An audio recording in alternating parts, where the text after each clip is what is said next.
सौतेली माँ का कहा। किसी राज में एक राजा और एक रानी राज करते थे।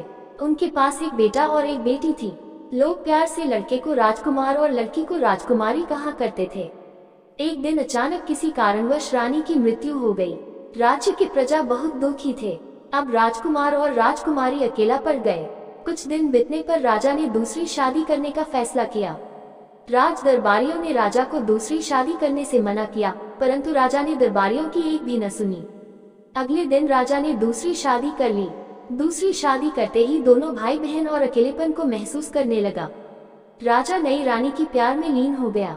राजा के पास 14 जोड़ा गाय थी। उसमें से एक धेनु था।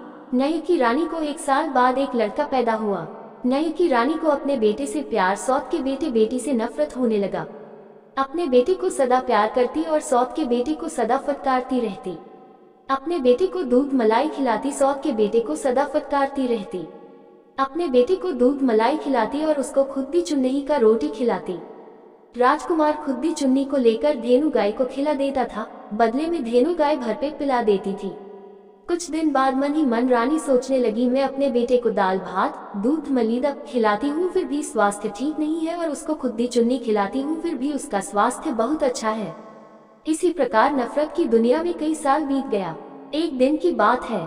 धेनु गाय राजकुमार से बोली, राजकुमार, जब से तुम्हारी माँ मर गई तब से मेरा खाना पीना दुश्वार हो गया। नई की रानी तो कभी भी आत्मा से खाना नहीं देती है। यदि मैं आज तक इस खूंटे पर रहा तो सिर्फ तेरे खातिर। अब तुम्हारा देख मुझसे देखा नहीं जाता। आओ मेरे पीठ पर सवार हो जाओ। मैं तुम्हें आकाश में ले जाकर एक गुप्त बात बताऊंगी जो हर हमेशा तेरा काम आएगा। राजकुमार ने ऐसा ही किया। धेनु गाय आकाश में उड़ गई। ऊपर जाकर धेनु गाय बोली, राजकुमारी, तुम्हें जब भी किसी चीज की दिक्कत हो या कोई संकट आ जाए तो मेरा नाम ले लेना। मैं तुम्हारे खातिर और तेरी माँ की खातिर सदा तुम्हारे साथ रहूंगी। जब भी संकट आए याद कर लेना जय माँ। बूढ़ी गाय, जो चाहोगे तुम्हारा काम बन जाएगा। इतना कहकर धेनु गाय स्वर्गलोक चली गई और राजकुमार पुनः पृथ्वी पर आ खड़ा हुआ। अब इस कहानी को थोड़ी देर के लिए यही छोड़ता हूँ, आगे की कहानी सुनिए। एक दिन राजकुमार नदी में स्नान करने गया। नदी की बीच धारा में एक बक्सा उपलाकर बहती जा रही थी। राजकुमार ने उसे पकड़कर किनारे पर लाया और बक्से को खोला। बक्से को जो खोला उसमें से एक लंबा तगड़ा राक्षस निकला और लड़ने के लिए ताल ठोकने लगा। राजकुमार ने उसे काफी समझाया पर एक न मानी। अंत में राजकुमार ने धेनु गाय हो याद किया, जब माँ बूढ़ी गाय। राजकुमार में अचूक शक्ति आ गई। राजकुमार ने राक्षस से हाथ मिलाया और नदी के पार पर उठाकर धोबिया पार पटकने लगा। 2 4 10 पटकर जब खींच कर दिया तब राक्षस हाथ जोड़ने लगा, मुझे माफ कर दो राजकुमार, अब ऐसी गलती कभी नहीं करूंगा। राजकुमार ने छोड़ दिया। पुनः उसे बक्सा में बंद करके नदी की धारा में छोड़ दिया। दूसरे दिन राजकुमारी दूसरे घाट पर स्नान करने के लिए पहुंची। उसी प्रकार बक्सा को आते देखी और बक्से को पकड़ कर लाई। जब बक्से को खोली तो उसमें से राक्षस निकला। जब राक्षस ने राजकुमारी को देखा तो प्रेम विभोर हो गया। अब राजकुमारी को डराने धमकाने लगा, तुम्हें मुझसे प्रेम करना होगा, अन्यथा मैं तुम्हें जान से मार डालूंगा। राजकुमारी बोली, मेरा भाई जब जानेगा कि मैं तुमसे प्रेम करती हूँ तो वह मुझे जिंदा नहीं छोड़ेगा।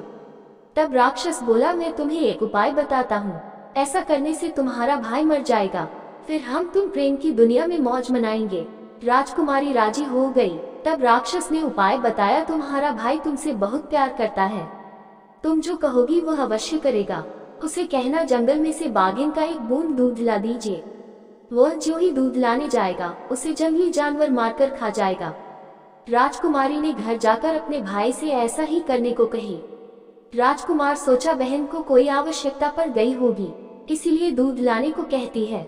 राजकुमार दूध लाने के लिए जंगल की ओर चल पड़ा। जब वह जंगल में पहुंचा तो देखा कि बाघ बाघिन का बच्चा मान पर खेल रहा है। एक हिंसक जानवर बाघिन के बच्चे को मारने के लिए दौड़ा आ रहा था। तभी राजकुमार ने बाघिन के बच्चे को लेकर एक पेड़ पर चढ़ गया। बहुत देर बाद जब बाघिन पहुंची तो अपने बच्चे को न देखकर घबराए। जब बाघिन की नजर पेड़ पर पड़ी तो एकाएक राजकुमार पर टूट पड़की, परंतु बाघिन के बच्चे ने कहा, इसे मत मारो, इसी ने आज हमारा जान बचाया, वरना एक जानवर मुझे मार डालता। ये बात सुनकर बाघिन बड़ी खुश हुई। बाघिन बोली, राजकुमार नीचे उतरो और तुम्हें जो चाहिए मांग लो। राजकुमार ने एक बूंद दूध मांगा। तब बाघिन ने खुश होकर एक बूंद के बदले एक बाल्टी दूध दिया। जब राजकुमार जाने लगा तब बाघ बोला, रुक जाओ राजकुमार, हम सब भी तुम्हारे साथ चलेंगे। ऐसा कहकर बाघ बाघिन तथा बच्चे से कि सब राजकुमार के साथ चल दिया। जब राजकुमारी ने एक बूंद दूध के बदले एक बाल्टी दूध और साथ में बाघ बाघिन देखी तो दांतों तले अंगुली दबा गई। दौड़ी दौड़ी नदी किनारे पहुंची। जब राक्षस ने सारा कहानी सुना तो उसका आंखें फीका पड़ गया। फिर भी अपने समझ में एक और जानलेवा तरकीब निकाली। राक्षस ने राजकुमारी को बताया, आज अपने भाई से कहना कि उसी जंगल में से एक गुल का फूल दो। राजकुमारी घर गई और अपने भाई से बताई कि मुझे गुल का एक फूल चाहिए। भाई जंगल जाने को तैयार हो गया। अब गुल पेड़ की कहानी सुनिए। इस गुल पर 7 जोड़ा चुड़ैल रहती थी। जो कोई गुल को छूता उसकी मौत निश्चित थी। राजकुमार पेड़ के निकट पहुंचा। जो ही पेड़ पर चढ़ने लगा कि चुड़ैलों ने हरहोर मचाना शुरू कर दिया। सब के सब राजकुमार को मारने के लिए हाथ पैर खींचने लगा। राजकुमार का अति गुम हो रहा था। अंतमन उसे बूढ़ी गाय का नाम याद आया, जय माँ बूढ़ी गाय। इतना कहते ही राजकुमार में अचूक बल उत्पन्न हुआ। तब राजकुमार सभी चुड़ैलों को बाल पकड़ पकड़ कर पेड़ की डाल पर पटकने लगा। तब चुड़ैल बोली, मुझे माफ कर दो राजकुमार, तुम्हें जो चाहिए मांग लो। तब राजकुमार ने एक गूले की बात कही, लेकिन एक गूले को कौन कहे। सभी चुड़ैल मिलकर बोली, राजकुमार तुम्हें एक गूले तो क्या, मैं समूचे पेड़ उठाए चलती हूँ। ऐसा कहकर सभी चुड़ैल ने गूले का समूचे पेड़ ही उठा लिया और घर तक पहुँचा दिया। जब राजकुमारी देखी तो दौड़ी दौड़ी नदी किनारे पहुँच गई। राक्षस को सारी कहानी सुनाई। राक्षस आश्चर्य में पड़ गया।